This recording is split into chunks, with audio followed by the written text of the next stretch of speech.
No. Hello, my name is Deborah Jackson, and I serve as the Dean of the Graduate School at East Carolina University.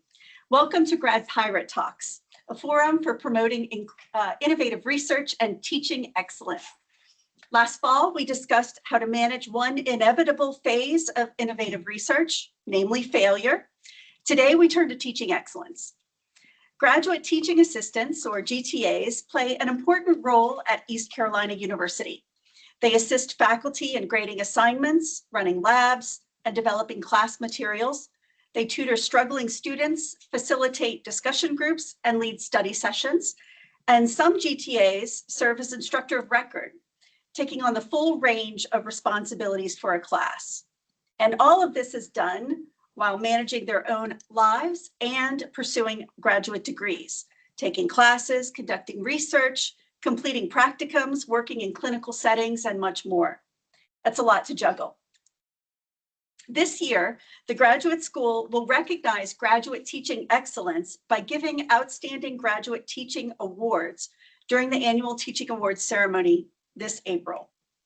Today, I'm delighted to be here with 3 of the students nominated for this award, along with their faculty nominators, to discuss the joys and challenges of being a graduate teaching assistant. Let's start by getting to know the nominees. Please introduce yourself, tell us your name, your program, and your role as a graduate teaching assistant. I'm Thomas VT. I am a 4th-year PhD student in the Occupational Health Psychology program. I have TA'd for research methods course where I help students with their projects, doing various grading activities. I've TA'd for Intro to Psychology course with Dr. Wallio, where we ran discussion sections on Friday. Taught one whole class to the big lecture room as well. And then for this past year, I have been the instructor of record for a social psychology course. Wonderful. Hello, I am Elise Grant, and I am a first-year occupational health psychology PhD student. Last semester, I TA'd for Dr. Wallio. I did Friday discussion sessions, and then this semester, I am facilitating breakout sessions for students in Psych 1000. Good afternoon. My name is Brianna Toplin. I am a 3rd-year PhD candidate over on the College of Allied Health Sciences through the Department of Addictions and Rehabilitation Studies, getting my PhD in counselor preparation and research. Say that a handful of times over. It's a lot, but it has been my absolute honor and privilege to be the instructor of record for now the 3rd year in a row each semester for our course ADRE 6370, which is our multicultural issues in counseling, clinical addictions, and rehabilitation counseling. I started off as a GTA my very first semester in fall 2023. Unfortunately, after the midway point of the semester, the original instructor had to take a leave of absence. So I have taken on the instructor of record role. Dr. Chabot and I, we have made ample changes through this course. We have rewritten the syllabus, course structure. It is part of what I have done. And over the summer, I will also serve as GTA for some of our summer courses, namely last summer did the group counseling course. So a lot of work there. There's a lot of work there. And we have faculty nominators too. If you would introduce yourself and tell us your program. I am Dr. Chabelle, and I am an assistant professor and also director. But let me get to that because I always have to remember separate the two. Sorry. So assistant professor in the Department of Addictions and Rehabilitation Studies, and the new director of the Rehabilitation Counseling Program in our department as well.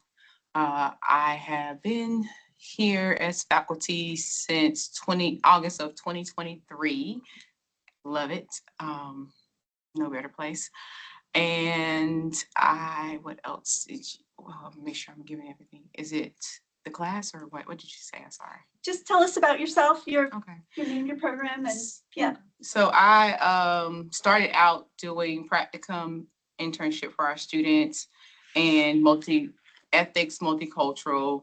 I no longer do practicum and internship. I still have the ethics, the multicultural course, and then we just started our first intro to rehabilitation counseling course So I have that, and then also our occupational analysis course. And I've had the pleasure of working with Bree and other students, so that has been a great experience. I love doing that. So. And Dr. Wally. I am Dr. Stephanie Wallio. I'm a teaching associate professor in the Department of Psychology. I primarily do undergraduate course teaching and a variety of courses, introductory psychology. That was the capacity. I worked with both Thomas and Ellie as teaching assistants. Research methods, our senior capstone class, abnormal psychology, developmental psychology. I'm also a licensed psychologist, a clinical health psychologist, and I also work with students in our graduate programs, primarily our doctoral program in clinical health psychology, doing some graduate level teaching as well. Welcome, welcome everyone. Thank you for agreeing to be on the panel today. Let's first start talking about balance. I mentioned at the introduction that you're juggling a lot of responsibilities all at once. As a GTA, you balance not only your work as a GTA, but you also have your life obligations. You've got your coursework, your research. How do you manage all of this? Ellie, would you start us off and tell us how you do so? Yes, sure. Because as a first year student, this was something I had to figure out very quickly. It was very much a shock to me how much it could be, especially in my second semester where I started doing more research things. So as someone who does classwork and research and TAing, I had to be consistent with my schedule. I had to make sure I had time in my schedule and very consistently on like the same days where I would do something. Like I would grade during this time block, I would work on research during this time block, and then of course classwork. But I also tried to have a really good work-life balance so that the stress just didn't spill over into just like my work and my life, because I felt like that definitely stalled my ability to do well in classwork and being productive in research. So just taking care of yourself as well, because it can be very overwhelming, but also be very forgiving on yourself if you don't do something within the timeline that you told yourself that you would do, like you would grade on this day. So just be easy on yourself, but make a schedule and try to be as consistent as you can. And then of course ask for help if you need. So blocking time, Yes. scheduling, being kind to yourself, asking for help. Yeah. Thomas, how do you balance everything? Yeah, I think along with Ellie, since I'm a little bit later in the program, what I've learned is the most effective way is to have proper preparation.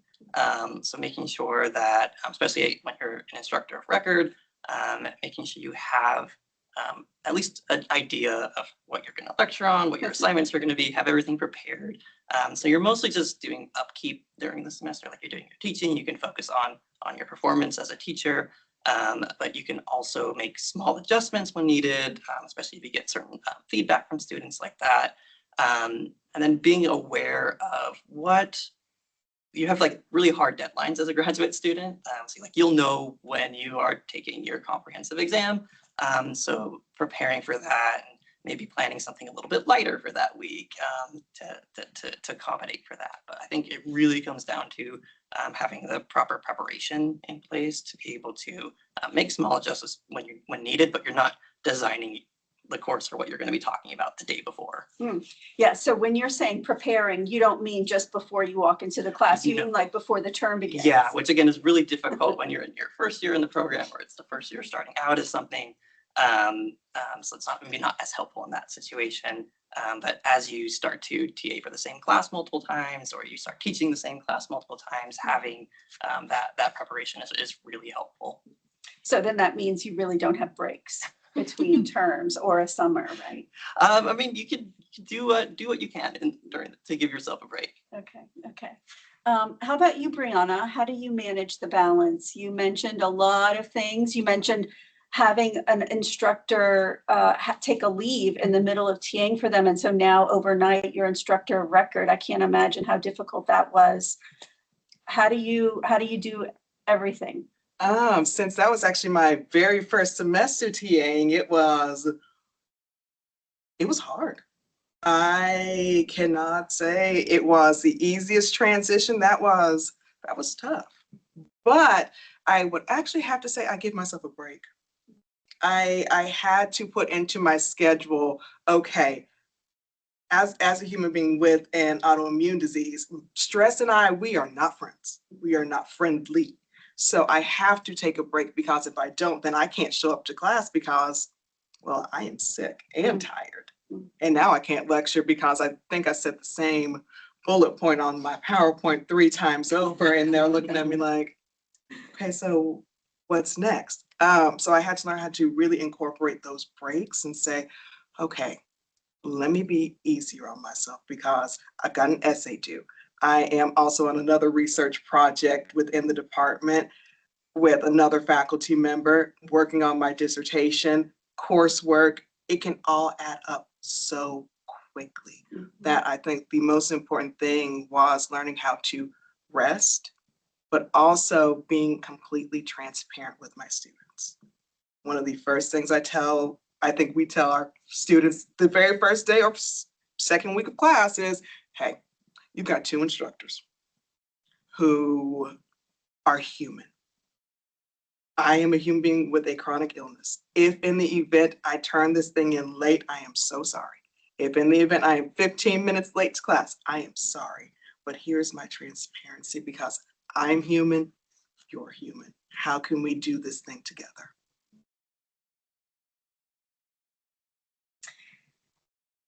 That's a lot. It's a lot. Yeah, yeah, So worth it. yeah. Love So- what I do. So I want to follow up on this because it wasn't part of what what I had planned for us to talk about, but I want to ask about this a little more because I'm wondering that, sort of asking your students to give you grace. I'm sure we all know our students want us to give them grace. Yes. So how do you then balance this, the need to be flexible and sort of meet people where they are and accommodate their lives, with also knowing that if someone misses a deadline, then that means it pushes you back too, right? It's hard to, you've got a lot of other responsibilities too and deadlines, and you have to schedule your time to make sure that you can get your course assignments done while you're also trying to get all this grading done. So if that document doesn't show up in time for you to grade, now you're strapped for this assignment you have to do yourself. So how do you balance that? Oh, that's a fantastic question. I think that's also something we covered our very first semester in the doctoral program. We covered in pedagogy, okay, what do you do when a student says, hey, this happened, this happened, this happened, what do I do? So I've had to learn really how to figure out what is a yes, what is a yes and what is a no. And that starts by saying from day one, yes, I am chronically ill, but you have an expectation of me just like I have an expectation of you. Because yes, life happens, we know. However, if there is something that's going on, contact DSS because I cannot help. And it is my obligation to say, hey, if you have an issue, contact DSS because I can't let everybody turn in their essay a month late, or we will never get anything done. Yeah. So And clarify, DSS is? DSS is our disability support services. So contacting them, getting in contact with student health services, the counseling clinic, get with somebody who can help you more than I can. Because most of the time, a lot of our students wind up taking 3, 4, some are taking 5. I don't know how they do it, but Godspeed. They take 5 classes at a time. And I'm thinking, if this is my class, there are other classes being affected too. Let's think long-term, not just, I stayed up too late and I had to travel and I've completely forgot. It happens. But what's the long term here? I think that's important, referring them to DSS, because then they can get services that they need and also some protections, right? If they have formal accommodation agreements, that protects them. So it's not just a judgment call that you have to make as an instructor. You actually have some guidelines to follow, and that protects you as well. Yes. Yeah, good. So let's talk. Let's shift a little bit and talk about your role as a GTA. So you've served as an assistant to a faculty member. A couple of you have served as instructor of record. How is your identity as an instructor, as a teacher, developed over time. This is especially relevant for you, Thomas, and you, Brianna.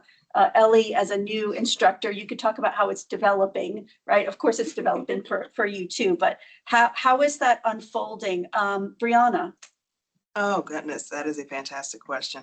How that is unfolded is by taking many nights saying, what did I do? What did I do? This is a lot. The material that we cover in our course, it's sensitive material. We are in this space where folks don't know what to say, who they can say it to, how they can say it. And they come into this course, and I even came into this course at times afraid of what's going to happen if I say the wrong thing. But also shaping my identity as, I was told this my very first semester, it was, Brianna, once you get this teaching thing down, the humanist philosophy that you are teaching out of, this pedagogical, did I say that word right? Beautiful. I get that word wrong every time. I'm so proud of myself. One day I needed to get it right. But that perspective, that teaching perspective shifted from, okay, I need to follow the book, buy the book, that's it, in order to protect myself and thereby protect my students, but to a humanistic perspective that says, hey, you all are here to learn this. I'm here learning from you as well. And it's a constant evolution.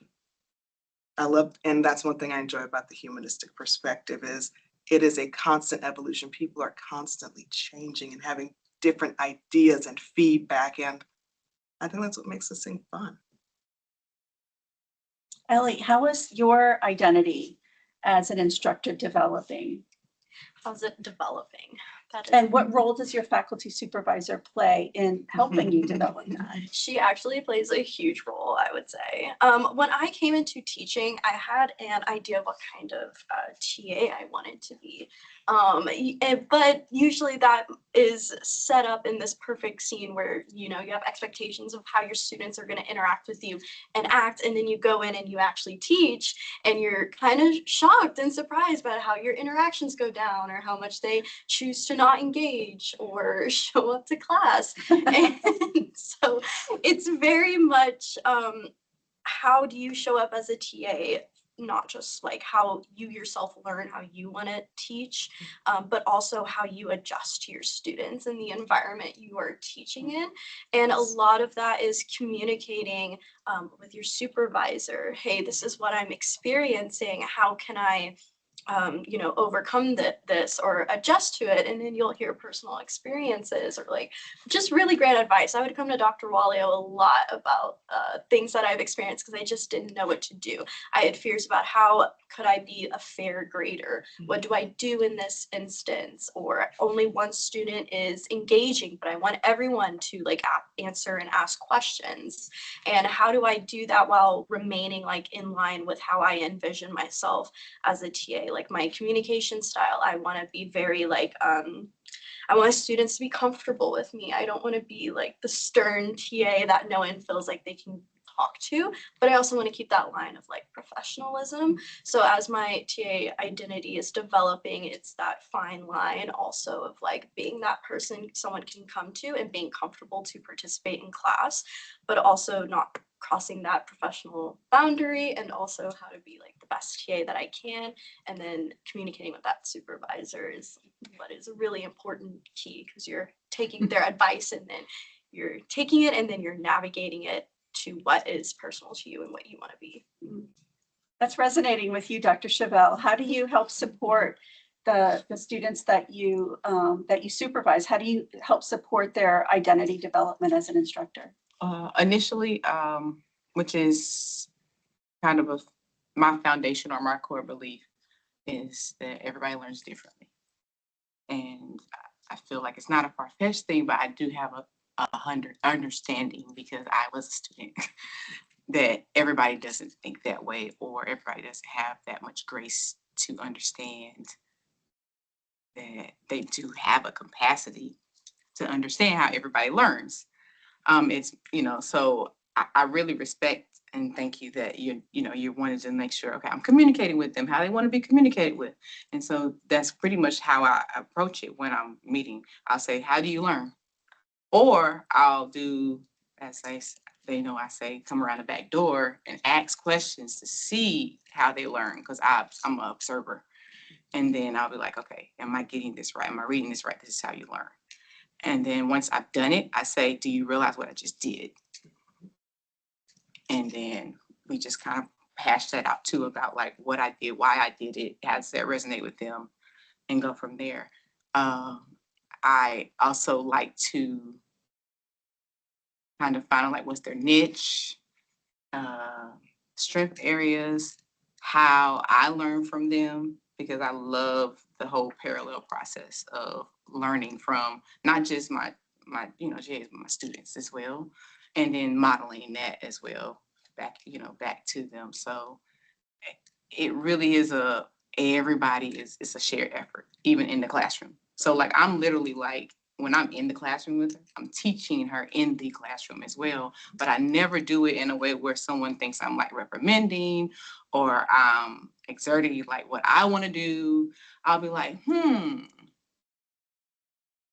I'll say something quirky because that's just what we do. I'm like, let me be the devil's advocate right now and give a different perspective. And then I want you to tell me what you think about it.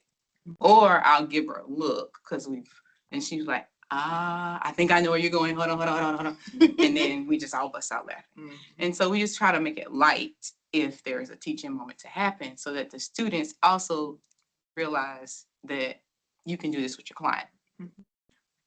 Because psychoeducation is important and a lot of people don't use it enough in the counseling session. So I'm hearing a lot in this conversation about rapport building, and about self-reflection, right? A lot of that is happening, and modeling, and then reflecting on that, trying new things. Yeah. What about you, Dr. Walio? How do you help support your students as the ones that you're supervising as GTAs? How do you help support them in their identity as instructors? Yeah, absolutely. I think I thought about two different dimensions. One's kind of more discipline specific and one's more general. I think discipline specific, I think one of the things I hear commonly from TAs, especially for Psych 1000, which is our introductory psychology class, because it's so broad, is a real hesitation about like, this isn't my area of expertise, or I don't know enough to be teaching this. And so I think one of the things I hope for TAs is that part of their identity development is, for us as in psychology, is identity as a psychologist, right? So we talk a lot about like, you know more about this than the students do. And you of course can build your own knowledge reservoir, but you can also should have confidence in teaching these, I think. And this is challenging, I think, for doctoral students. We've all kind of seen those curves where it's like the more years of education, the less you think you know, right? Like a part of doctoral training is learning humility, and that I don't have a full understanding of this, but that you almost need to embody the reverse of that in some ways when you are the instructor in the room, and that you can go in with confidence and teach material with confidence, even if it's not your very niche area of expertise. And so I look for and hopefully speak to identity as a psychologist very broadly within our discipline. I think the other thing I try to talk to TAs about on a more global level of identity is I talk a lot, and I know they've both had me as a faculty mentor, so they'll know, is I talk a lot about being the adult in the room. You know, when you're teaching college students, everybody in the room is an adult, but you are the adult in a room of adults, and they're looking to you as the instructor to set the culture and the tone in the classroom. You know, if heaven forbid there was an emergency, what do we do? If there's uncertainty or something in what's happening in class, they're looking to you. And so, and that's hard, especially I think for earlier or novice graduate students to take on that role of being the adult in the room that all the other adults are looking at. To be the leader. And so I think developmentally taking on that adult in the room, getting comfortable with that role, which can involve being comfortable with uncertainty. You can't prepare as much as Thomas wants to prepare. You can't prepare for everything that's going to happen in the classroom, and being comfortable going in and being the leader in the classroom, even not knowing necessarily how everything is going to unfold. But also not over functioning or taking too much responsibility for your students. So I think that's kind of, Ellie was speaking to that, of sort of the leadership, but also the boundary as well. So that's a perfect transition to the next point I want to talk about, which is managing authority. right, in the classroom. So all instructors need to balance being approachable with their students, as well as maintaining authority in the classroom, because they need to be the adult in the room, right? Some instructors must also work to maintain authority in the context of bias that might be based upon gender or race, gender identity, accent, other factors.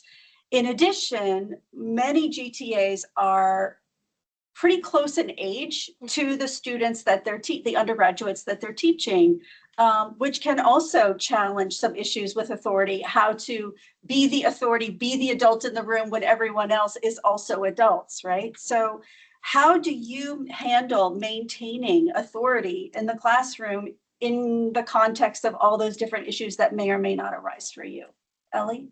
Yes. I am only 22 years old, and something Dr. Walio said is never tell your students your age. And so I truly am just a few years older than a lot of my students. And not only that, but I'm like just a really short young woman, and I don't look, I feel like older. So they know I am young. They know I'm probably around a certain age. So what I do from the start is dress up more what people associate to be a teacher, because I don't want students to look at me and think that I am anything but their teacher in these Friday discussion sessions. I'm also very strict on like what they call me in class. I only respond to Miss Scrants. If it's like my first name, I don't, who's talking? I don't know what you just said. I end my emails with Miss Scrants or E.Scrants. So those are like non-vocal ways that I say I am a teacher, and then that's what I am. That's what our relationship is, a student teacher. And then in order to maintain like a balance in class is I always teach with a very, I would say, bubbly demeanor. I want it to be a fun class. I want them to be engaged. I want them to talk and ask questions. But there are times where students feel like they can be a little bit personal, like cross the student teacher boundaries, or even a bit not very kind to you. And so that's when I kind of take a step back and take that more stern tone when I talk to students, because you do have to draw that line. And I don't want to say surprisingly, but a lot of students are receptive to that. I think they just need to hear it, because I feel like a lot of students who are in Psych 1000 classes, they're learning boundaries a little later. They're coming from high school, then they're going to college. So this is almost like their first time experiencing how to have these boundaries with teachers and instructors. And I think that's an important stepping stone to how they can have these boundaries with professors as well. So I think it's important as a TA to set that boundary. Like, I can be fun with you in the classroom and teach in a certain way, but you cannot talk to me in this way right now. So I'm going to be stern in this moment. And I've always gotten like a receptive response to that. So just stay true to that. So leaning into some nonverbal signals of authority with like wearing a uniform, so to speak, a professional uniform, that resonates a lot for me. And the way that you sign your emails, right? Referring to yourself, like modeling that and telling them how to communicate with you. Yeah, that makes a lot of sense. What about you, Brianna? How do you handle this? It is with a grain of salt, because I am the inverse. I am a taller woman. I am, without heels on, 5'10" and a half flat.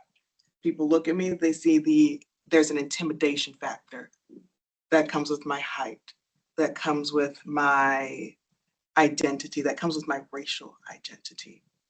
And in the course that we teach, because the material gets so sensitive, there is almost an unspoken authority that is there that says we need to respect this human being, because potentially, historically, there may be people who would have said she does not deserve to be here. So we're going to make sure that we listen and don't push back. But the classroom environment that has been created is one wherein I think we even say this verbatim, please get it wrong. You are going to have this very sensitive subject. In this course, we are talking race. we are talking gender, we are talking racism, we are talking any of the isms or the phobias, as I like to call them. And we have, like I mentioned, people are scared.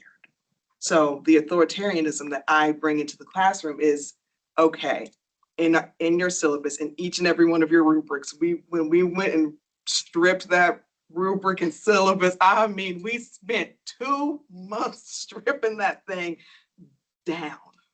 But we wrote in it, and it is bolded, it is underlined, and it is highlighted in the brightest, ugliest green you can find. We will use language in this classroom that respects others. We will not use language that will cause harm to others. Here is what that word causes harm to others means. You're allowed to get it wrong. You're allowed to have biases, because since we teach a graduate level course, and of course in undergraduate courses, the same can apply. You've got folks with all different backgrounds and age ranges. So if I've got somebody who says, I've been working in the mental health field for longer than you've been alive, how are you going to tell me about how to talk to my client about broaching? The ability to say, okay, you can get it wrong, whatever that word wrong means.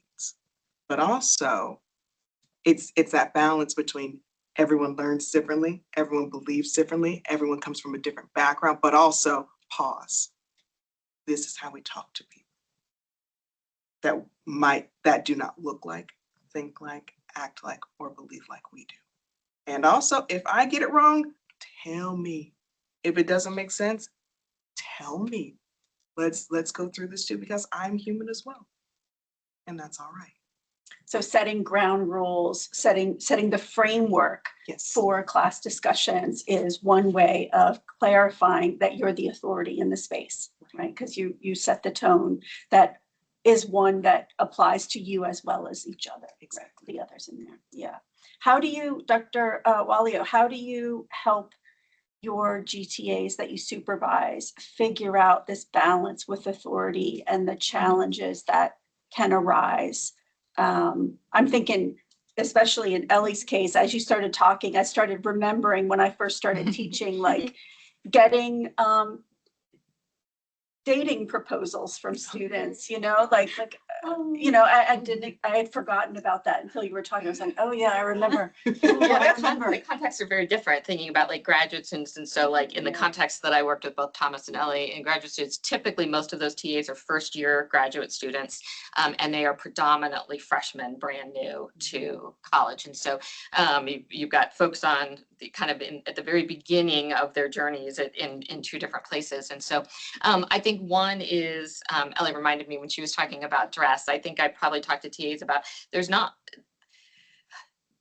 if someone walks in that room, it should be 100% clear who is the instructor in that room. And but there's not one way to do that. Depending on, it might be how you dress, it might be your presence, it might be your demeanor. There are multiple ways to go about it. And part of that identity formation is figuring out what that looks like for you, but it should be 100% clear who is the instructor in that room, without a doubt. I think especially with earlier year doctoral students, I think I encourage relating to the students. Like I find ways to relate to the students. I'm a long ways from being 22.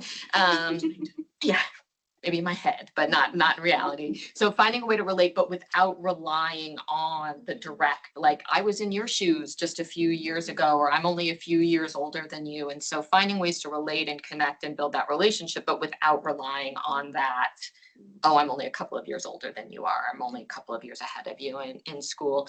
I think one of the challenges for TAs who are not an instructor of record, who are truly that middle person, maybe between students and the instructor, and something I've seen with students in this class is the students, the undergraduates can pull for them. There's a little bit of a like, whose side are you on? Are you with us? Like they might complain about an assignment. And then it's kind of a like, who are you with? Are you with us or are you with the big boss? And I think preparing TAs, one, to anticipate that, and then to also not give into it, right? I think one of the challenges, especially for earlier year doctoral students and TAs, is that we all want to be liked, all through our lives. We want to be liked, and kind of giving up that, like, I want to be liked. or getting comfortable with not being liked. You might be, or having liking be a component of the teaching relationship. And so kind of not giving in to that challenge of like, are you with us or are you with her? Or giving into that, like, I want them to like me. We talk a lot, especially when you're talking about brand new freshmen just out of high school. There's a lot of kind of high school behavior and kind of maybe more mean girl-like behavior. And that can be tough to deal with as a TA. I kind of how to sit with that discomfort and kind of not give into that, just wanting to be liked. Dr. Chevelle, how do you advise your the TAs you supervise on handling this authority question? Well, I do feel like how Bree set it up was an excellent setup, but I do want to give a caveat that we have I always say it wrong, because we've changed the name, the clinical advancement? Well, at the beginning, basically. Yeah, so at the beginning of our each semester, because we have 2, so that's why I'm always saying it backwards. I apologize. We have one at the beginning, and those who come, they come. If they don't come, I have been happy to know that other students will talk about like what we did here. But in there is all the faculty and the students who decide to come. And we kind of set the framework, as you call it, like the framework then. And we actually talk about like how does different types of communication look. We even have like fun ways of demonstrating like examples of emails, and then they get to raise their hand and say, I think that email is passive aggressive, or I think this email could be worded differently if it was this way, or respectful if it was this way. And then they do like breakout sessions. So it's like we set the framework of kind of what you're going to end up getting in the syllabus and from the professors and the TAs in class about how you need to appropriately interact, how you need to show, and we call it professionalism, how that looks. And so I like that that's done, because when it's done and you may be sitting beside someone who you may not even have class with, that person that because don't get me wrong, like the mean girl and the mean boy thing happens even with our grad students, right? And that kind of like comes out like, what in the world, why? Oh. And they're younger students nowadays too, being grad students. So I feel like if they don't have the grouping that they're comfortable with and they're sitting beside somebody that's new, and they get to communicate, okay, what is your perspective and what is your perspective? Then sometimes they take it back to their groups. Sometimes they don't. We know it don't always happen. So I like that. But then on the opposite end, one of the things that I have started doing is letting them know, hey, when you email both. Yes. Both should be copied. You can speak to whoever you want to speak to, but the way I tell them is this is done so that one, if one person can't get back to you in the manner that we said we would do, the other person can. 2, we're both aware. It helps to, get rid of confusion. And then if one does decide, oh, we're not going to copy, we're trying to do something, then when I ask her, when she responds, and I also tell her when I respond, if it happens to me, I'm going to reply and then I'm going to copy you. So they realize, even unspokenly, we mean what we say about both individuals should be on the email. You don't have to speak to both of us, but most of them usually do, but you don't have to. We just both need to understand what's going on so that we can best help you and help each other type deal. So I like that aspect of it. I know for us in our department, some of us go by Dr. last name. Me, Dr. Chevelle, that's my middle name. Some Dr. And then it's like their initials or something, right? But we also talk about maybe why. Because for me personally, I say like kind of how, wow, am I saying it right? Wow, I do not pronounce names right. I like the aspect of letting them know, okay, we all, as a professional, we have an identity, a professional identity. But I also want you to know that the person sitting across from you is not looking for your textbook to talk back to them. So I want to know, for instance, Bree, the counselor, and then I'll say the student, I literally will go through and say each student's name, the counselor. So then now this is Bree, the graduate assistant teacher. I'm a professor, of course. However, again, we also have to talk about the dynamics of what authority looks like, how that could look, and in a way that's not authoritative. But that's, but that's just me, because I want to make sure that they feel comfortable to say things, because that's the thing that I feel like is a lot. Students don't feel comfortable to say things when they need self-care, to say things when something's happening and going on. And so a lot of things that I hear from our students, for me, or for us, you see us, I feel a little bit more comfortable saying why I'm having problems, why I'm not getting something in. And they'll be honest and say, but maybe someone else, I didn't tell them and they don't even know why I'm spiraling in their class. So at least somebody has the ability to say, okay, let's learn how to advocate and go from there. Guess I will not advocate for you. And that's one of the things I do talk about too, like self-advocacy. You gotta advocate. Yes. There is a hierarchy, but you have to learn how to advocate for you. I don't know what you don't tell me. And that goes the same for boundaries. So I teach, like, I tell them, make sure you learn boundaries with me so that you know how to teach it with your students. Literally, like, I have done even test runs.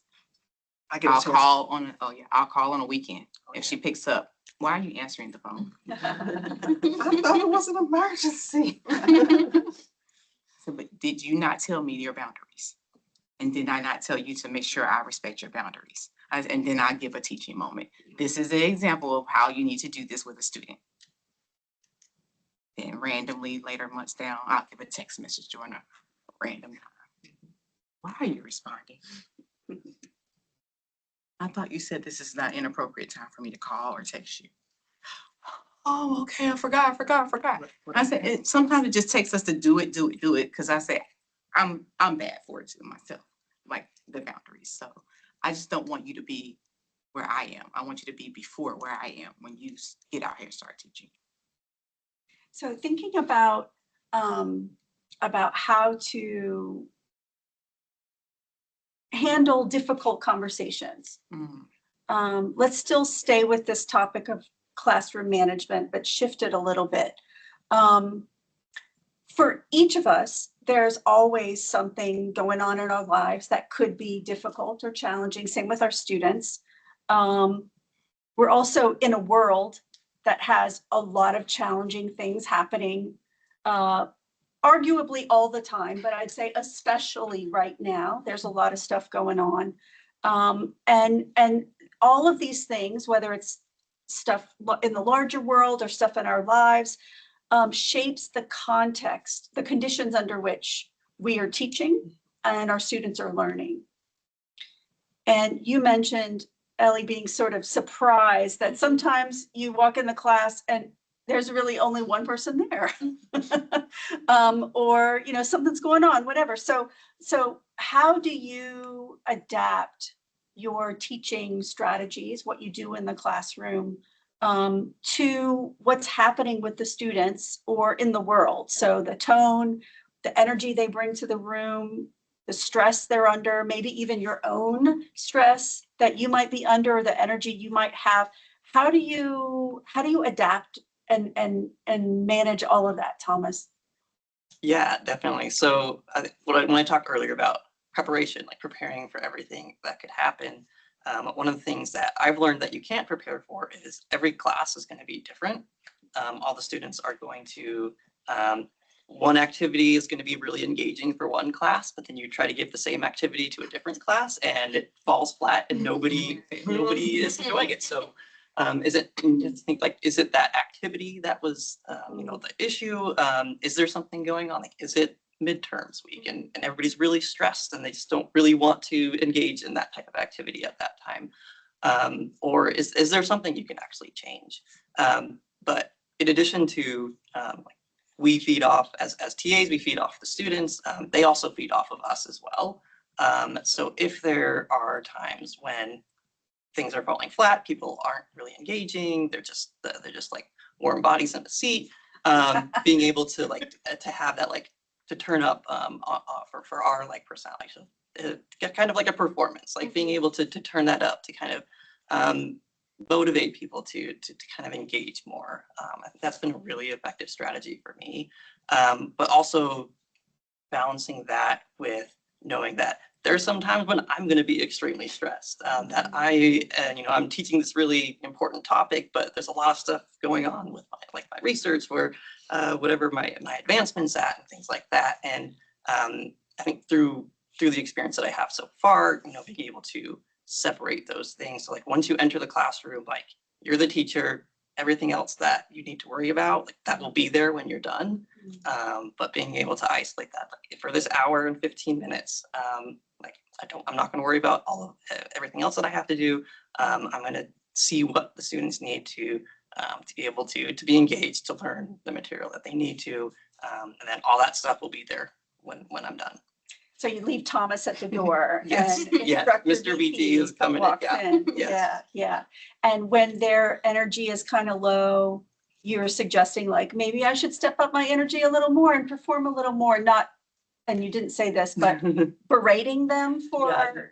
No, definitely not like berating, but planning, like having some backup plans, But don't fuss at them. don't for fuss at them. being Yeah, low don't like, why are you why are you stressed? You don't have that much to worry about yet.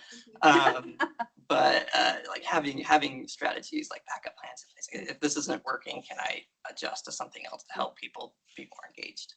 And I imagine, I know, that the more you prepare in advance the content you're going to do and what you're going to do, the more free you are to be responsive in the classroom, because you're not worried about, oh, I just prepared this last night, like you Yes. really know where you're going to take the class and the lesson, and you know where you can flex the time and how maybe there might be a different way to get at that thing you're going to teach in 3 sessions. Yeah, absolutely. And that, I think that also really helps, like when you're really stressed, when you have a lot of things to think about that are going on, that preparation, understanding the material really well makes it a lot easier to, again, like make those adjustments, and not have to go back and read and practice everything that you're going to do. Yeah. Ellie, you mentioned that some of that was really surprising to you. Yes. How have you developed, what strategies have you developed for handling that? Yes, so I very much prepare for around testing time and midterms and finals, anything that I would assume would be very stressful or a very transitional period for students. And a lot of the times I just started asking at the beginning of my classes, like how people are doing, just to get a sense of their energy levels, because sometimes they'll respond very honestly, or even just how they respond, I can get a sense of what the class might be like. But something Dr. Walio gave advice on is like try. You speak. Yeah, well, you were in theater, and it was very. I do talk about teaching as theater a lot. It's very much like if the students aren't receptive to you, you want to be consistent for them. So sometimes if they're not the energy and you're feeling it, you kind of want to talk like past them as if you're talking past an audience. And so that was something I started doing, because I found that last semester really impacted me when my students' energy levels were very low, because I was like, is it something that I did? Until I drew the connections that it was like midterms or something stressful. There were also times where they were distracted. During finals, they had like test out and studying for different classes, and I just had to learn that I had to be really strict and stern and come up to them and be like, this is distracting to like other students, and we should focus on this class because you also have things coming up in this class. So I understand and I empathize that this is stressful, but let's bring our focus back to what we're doing in this class. So sometimes there is just a lot of being able to adapt, but also just having to take the lead again, because I do want to be empathetic. It is stressful right now, but let's bring our focus back to what this class is about. And then also there's like a mid-semester and then kind of an end of semester feedback where you can be like, remind the students, this is what you're learning here. This is like why you're here. So I just want to remind you, like, these are my expectations from you in this class as well. So you can do that too. Let's pivot a little bit. Let's talk about feedback. I remember the highs and the lows of reading student evaluations of my instruction. When you read an evaluation where the student really gets it and they like talk about something that happened that, you know, it just feels so amazing to know that you were part of that process. And when you get criticism, it could feel really icky sometimes. Sometimes you can brush it off and be like, okay, you don't like my hair, all right. But sometimes it can sting. So how do you handle emotionally the feedback that you get from students in your teaching evaluations? And then especially that negative feedback, but then also how do you handle it in terms of what do you do with that information to inform your teaching practice? Brianna, will you share some of that? Absolutely. In preparing for this semester, we always try to go and look at student feedback. There's one comment that I saw and I clicked off of it immediately. And I was like, I can't do this. I cannot do this. I quit. I'm done. And actually, no, that wasn't it. That wasn't this semester. That was the one at another time. But when I clicked off of it, Dr. Chabelle, because we had that report, because we had that level of relationship, she said, go back, read it. Read it. The negative feedback is sometimes it can be their own feelings about it. It can be, you graded my essay at the last minute and I did not like that. Learn from it. What about this? Even in somebody's bias, even in somebody's, what do we call it? Do we call it hate mail? You do. I do. Sometimes I call it hate mail. And then I redirect you. And you redirect it every time and I'm like, it's fine. It's fine. It's fine. But looking at absorbing, not absorbing it as to say, I take this on as, oh, I am a terrible instructor with these horrible biases, but looking and saying, okay, wait, what are they actually saying? Where can I improve in this? And for the course that we teach, because again, there's such heavy material there, sometimes taking that material and saying, okay, instead of me talking at you about, here's exactly what the textbook says, what did y'all read? How did you interpret this? We use and I think all of us will enjoy this reference, we use the Harvard implicit bias test. Every, and we all know when folks get the results of that test, it said that I am this, it said that I am this, it said that I am that. And I said, wait, your feelings are valid. Your feelings are very valid. Your feedback from me saying, Brianna, you're only using this test because you want to be biased and say that all people are bad. Your feelings are valid.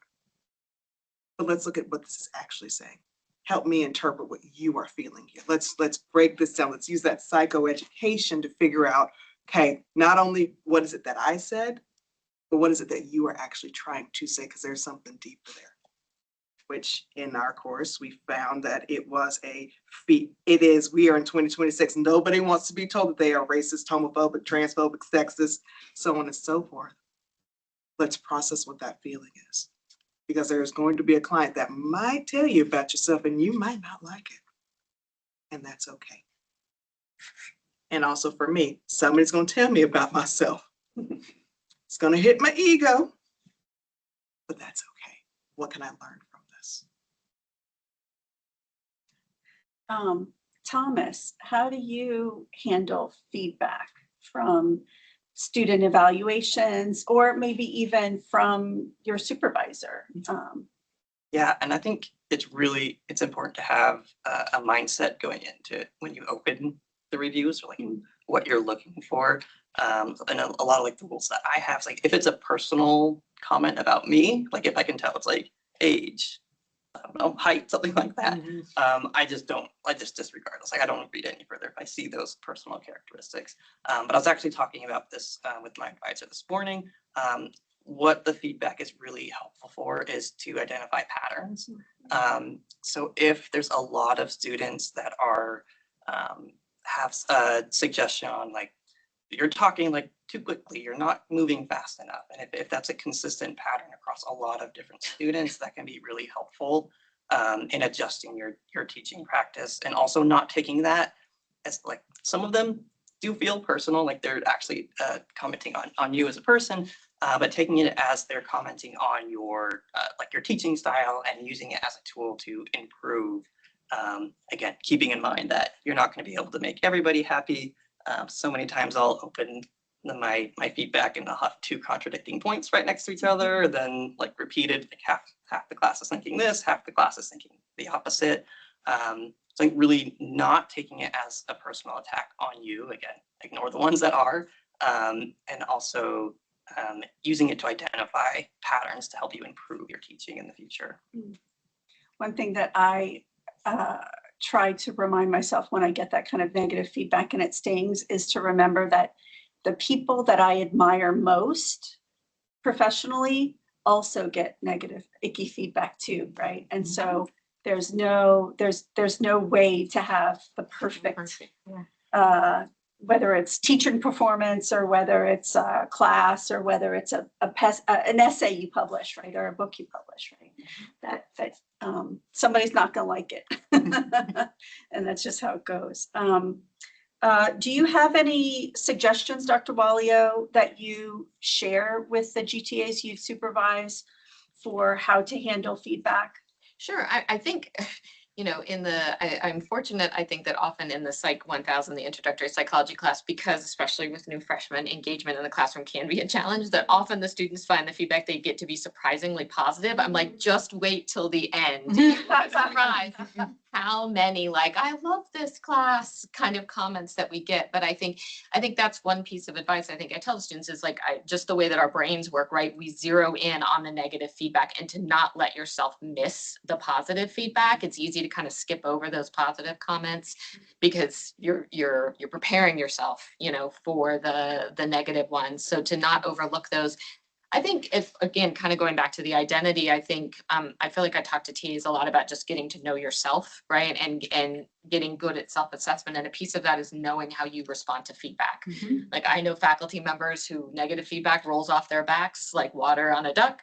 And then I know faculty members who sit in their car and cry after reading, you know, student evaluations, and figuring out where you are on that helps you then make a plan for how to approach and respond to feedback. Are you somebody who can open it up and read it with a degree of kind of distance? I know faculty members who they have somebody else read their evaluations. They don't look at them directly until somebody else has looked at them and then kind of gives them a general tenor of what they sound like, or here's the highlights, or here are the patterns, right? And a strategy like that is fine. You're not ignoring it. You're just making what is a good choice for you. So I think getting to know yourself, how you respond to it, not ignoring the positive. And then I think kind of returning to that, getting comfortable with that discomfort that teaching is not about being liked, right? That it's not about, that's not what you're looking for in those comments, is another piece of it.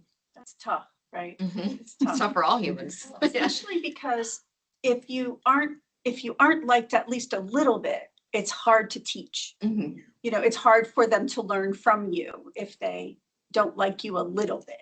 No, you disagree? I'm a different human being and I apologize. No. I got the quirkiness. No, I like that, yeah. And it's interesting because I have a colleague that was in a doc program with me actually, but we had a chance to do fellowship at another university. So it's like she's had a good grasp on being able to see me, and we've done this whole going through the things together and we respond totally different. And she's always like, you just okay with them just saying that and da da da da da. I said, I like a challenge. But that's because my core belief is this whole silver lining framework, kind of like what she was speaking of, where I tell her, what can you learn from it? Not necessarily meaning that it's okay to have a bad experience, because you got to take that bad experience on with you and do however you do with it. But what is that one thing you can learn from it so that you could, one, improve something, self-assess and improve something that maybe you could do differently, because we can't control nobody else. But then also, this is where you're going to do something differently and hope that it'll give a different outcome. And let's go back to the syllabus and let's see, is there language that needs to be changed? Is there something that's not being explained maybe well? And don't get me wrong, doesn't mean it's going to land well this time. However, at least it shows that you know how to take feedback and use it. Not versus just take it and internalize it. Because if you keep just holding it in and fumigating on it, and so that's why I kind of like, look at it. Because if you don't look at it, you miss, like you said, the positive feedback. If you just shut that whole thing off, you don't even get to see all the other beautiful stuff that they said. And I know what they said because I already looked at it before you. And I know what you're missing out on. So no, please read it. Now, kind of like, I like what you, Tom, sorry. I like what you said, how one here, and they don't even, it's like two different people were watching you, right? Right. That's that perception thing. Everybody in the room is not going to perceive something the same way. So does that mean that you are a horrible person? No, that means that's how they perceived it. So I'm a themes person. And so that's just how my brain just kind of like starts analyzing things and taking it in, and a challenge for me. And I go back to sports world, or like, just, oh, okay, what can I do now? Or I've had literally a time where, and I shared the experience with her, where I had a group of students who decided we're going to get her kicked out. That was a decision that they decided based off of whatever they decided to base it off of. And then, but they pawned a one student that could have affected her student career. So I didn't just stop there and give up. I wanted to know what is it? What's the challenge that you're having? And then I just kept, as I call it, loving on her and loving on her and loving on her. And then now, every blue moon, she's always letting me know, it's because you wanted to know what the issue was. And she was like, and I noticed, that's not even who I am. I was just peer pressured.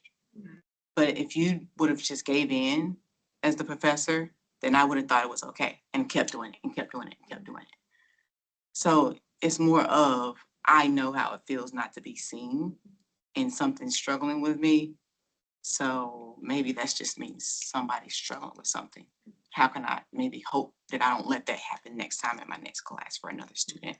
So yeah, it's just, but again, that's just the heart of me looking at struggle as, I'm here for a reason. Like, this is why I'm here.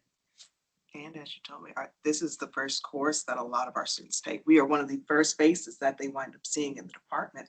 So there was negative feedback from a student from my very first semester, and I'm grateful for the opportunity to have rebuilt that connection with that student, saying, what happened? Oh, I didn't feel hurt. I felt that the former instructor had a bias and you sided with them, so I felt small. I'm actually glad she said that, because it's another reason too. Sometimes she will look at feedback, Please she will look at feedback, but she will hear the previous feedback. Mm-hmm. And so I had to say, okay, I want you to look at the previous feedback and I want you to look at this feedback. Did you really get 10 bad feedbacks? Oh, you're right, I didn't. Oh, she'd be like, but wasn't there, But they said the same thing that they used to say. I said, no. But if I was allowed that to keep happening, then she could take it out, and then that create a bias that all students are going to just be negative towards me at all times. So sometimes I even have to show that's just those negative feedbacks, and it felt so horrible then. You think that you're still getting them, and you're not. So give yourself a pat on the back. You're not. Like, and then I ask her, what do you think is the difference now? Take ownership. Why do you think you're not getting the negative feedback? It's nothing I did. What did you do? And I try to take myself out of it. So she realizes it's not because no, it has nothing to do with me. So what we're hearing is a great conversation about how hard teaching is. Teaching is hard It takes a lot of work. and it's not for everybody. How has your experience as a GTA prepared you for what comes next? Has it helped you discover that you really love teaching? Has it helped you discover that teaching is not for you, or that you can utilize it in some other aspects of your career goals? Thomas? Yeah, I had a kind of an interesting route to get here. So I originally started in the master's program, and I was planning to just skip my master's and then go off into the world and work. And then I discovered that I really enjoyed doing research, and I wanted to pursue that route. So I had the opportunity to stay here and keep going on with the PhD. And then I had was assigned to be a teacher. I didn't really think about teaching as a career, but really enjoyed it. I'll credit that to Dr. Wallio. I really enjoyed the time I spent teaching in it. It really, I felt like it was the place that I wanted to be. I really enjoyed teaching, and then when I got my own course as the instructor of record, just having that, it is like a sense of community and building on those skills, learning from experiences, and constantly evolving. So just having that experience as a teacher has been really beneficial to me. So what are you going to do with it? I am going to keep being a teacher as a faculty next in the fall. Yeah, so you have a position as So a faculty I member do waiting have for you? Yep, I have a position ready. I just need to finish. Congratulations. Well, congratulations, yeah. Well, no, we know you'll get there. We know Thank you'll you. get there. How about you, Brianna? What has your time being a GTA informed your decisions about the next steps for you? Similarly to Thomas, mine has a little bit of a difference. I am not from the state of North Carolina. I am a Texan. Fort Worth, Texas, born and raised, did my master's program in counseling, went in, started doing nonprofit work, worked in quality assurance, said, our counselors are burning out at a mile a second. Let me go back to school, figure out how can I help, and went and looked through psychology programs because that's what my original major was in, looked at counseling programs, saw this one program that said counselor preparation. I said, that's actually what I want to do. So moved all the way out here 3 years ago, not knowing where or what a Greenville, North Carolina was. But when I got here and said, okay, yep, I'm going to get this PhD, do my little bit of research, enjoy it, go back so that I can work industry. Then I started teaching. And again, that first semester was really interesting because, okay, Thanksgiving break ended. Hey, you're not going to have to teach the rest of this semester. There's still a whole month left. What do you mean? I've never taught a lecture in my life but twice. So after that, and having the privilege to continue teaching and developing and growing as a researcher, reminding myself what is the research that I actually love to do instead of, well, this is what might sound good. I think, Dr. Chabot, you told me at one point, I was like, you know what, forget this, I'm done today. I am mad. I don't remember what the heck I was mad about, if I'm honest with you.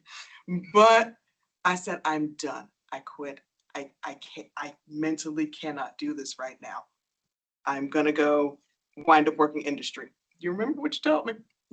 I don't really usually remember what I tell y'all sometimes. In the profound moments, I guess is what It you was a call very profound moment. It was actually very lovely. Okay. You told me that, hey, you were being developed as an instructor. That is what you do. The feedback that you get, that is what you do. Oh, that was my "you're right where you're supposed to be" speech. It was the Okay. right, you're right where you're supposed to be speech. And of Okay. course, me, I'm a crybaby. I don't know how I'm a counselor and a crybaby. Like, you know how to turn it off. But decided that, okay, let's keep going. Let me figure out how I can make this thing better. Let me figure out what does teaching look like for me? How do I get comfortable with this thing?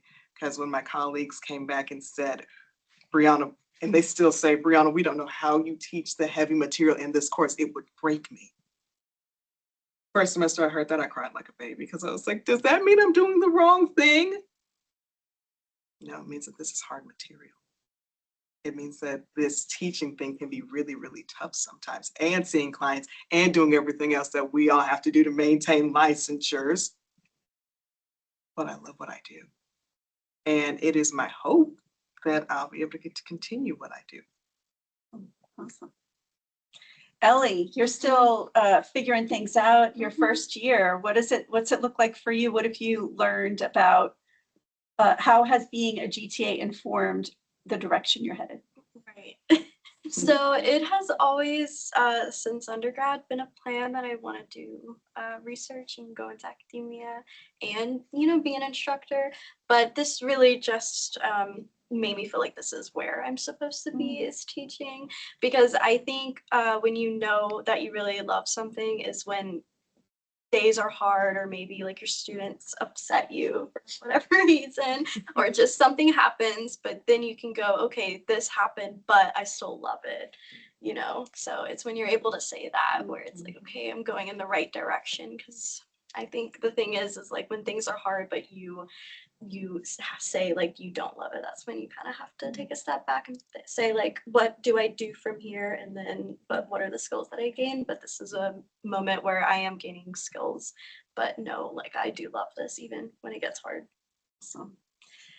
Before we conclude our session, I'd like to do kind of a lightning round. What advice would you give a first-time GTA? I'm going to start with Brianna. Ask for help. Ask for help. Crawl, beg, plead. I don't care how you got to do it. Ask for help, because it can get to becoming a lot. Who do you ask? Who do you go to for help? If I cannot reach Dr. Chevelle first, I am headed somewhere within that department. Within the department, I will head to the College of Graduate Studies. I will head to the library. I'm knocking on every single door until somebody answers it. I'm really not. I send emails to everybody. Like, excuse me. Hi, you don't know me, but I love this and I know you love this too, or you wouldn't be here. So can you help me? Because I'm still learning. Thomas, what's your advice for first-time GTA? Oh, man, I'm going to steal it a little bit. Please do. And the support system is there. There's a lot of support. You're not expected to know, you're not expected to be a perfect teacher or a perfect teaching assistant in your first semester. You're there to learn as well. And there's so many resources that are provided to us to help learn like how to create a syllabus, how to engage students and things like that. And then again, like the faculty that are there that are really caring, and they really want to help you become a better teacher and a better TA, especially if you initiate that contact and want to learn more. So relying on your support system is really helpful. And then also prepare as much as you can. Prepare. Yes, That's prepare. definitely, Preparing is helpful. that's definitely good advice. You don't want to walk into the classroom not knowing what you're going to do that No, day. that is not a good feeling. Yeah, yeah. Ellie, you're at the end of your first year. Right. What's your advice for someone who's just starting out as a GTA? Right. So other than talk to your supervisor, the other best advice I got is don't overextend yourself for your students. When you're a first year TA, your students are kind of they want you to be like a Google machine. Like, when is this happening? What is this? What about this? What is this? But we're in class time right now, and I cannot like look up on like Canvas when this is happening or when this is happening or these specific details. So it's very much like, shoot me an email, talk to me, maybe not even talk to me after class, like talk to me over email or go to Dr. Walio's office, or go look on Canvas or your syllabus. I very much be like if it's over the weekend, don't respond over the weekend to emails. So don't overextend yourself would help you with like that feeling of burnout with, because first year like Psych 1000 students can be very much like a lot of questions, a lot of this, but it's important to be like, this is class time. This is what is happening in this time, if that makes sense. Dr. Chevelle, what's your advice for first-time GTAs? Boundaries and advocacy.